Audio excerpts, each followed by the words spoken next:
हरीपुर समेत तीनों तहसीलों में मानसून बारिशों का सिलसिला जारी है। रात के शदीद बारिश से हरीपुर की मुख्तलिफ राब्ता सड़कें मुतासर हुई। तरबेला डैम और खानपुर डैम के स्पिलवे बार बार खोले जा रहे हैं। मजीद का तफसीलात हैं, तरबेला डैम पर मौजूद हैं आसिफ इकबाल, उनसे जानते हैं। जी आसिफ।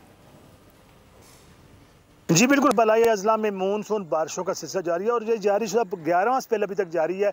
हरीपुर की तहसील गाजी में, तहसील खानपुर में भी गुज़श्ता रोज़ रात के शदीद तरीन बारिश की वजह से हरीपुर के मुख्तलिफ मकामात पर जो है राब्ता सड़कें मुतासर हुई है। मैं इसके साथ बताऊँ आपको, हरीपुर के दोनों आबी ज़ख़ीरे मुकम्मल तौर पर फुल हो चुके हैं। तरबेला डैम इस वक्त जो है यहाँ पानी की आमद 1,58,000 क्यूसेक है, पानी का खराज 1,55,000 क्यूसेक है।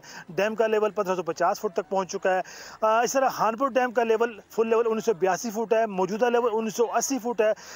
बार बार दोनों आबी ज़ख़ीरों के दोनों डैमों को स्पिलवेज खोले जा रहे हैं, इजाफी पानी का अखराज किया जा रहा है। महकमा मौसमियात की पेशन गोई के मुताबिक हरीपुर की तहसील गाजी में, तहसील खानपुर में, बलाई अजला में मानसून बारिशों का सिलसिला जो है 11वें स्पेल का सिलसिला जो है अगले 24 घंटे तक जारी रहेगा। इस हवाले से हरीपुर की तमाम आबी गुज़रगाहों में इस वक्त तगयानी का मंजर है और इस वक्त जो है पानी दोनों आबी ज़ख़ीरों में आ रहा है और इस तरह इंतजामिया अलर्ट है, दीगर इदारे भी। बहुत शुक्रिया। सब्सक्राइब करें और बेल दबाएं ताकि कोई खबर रह न जाए।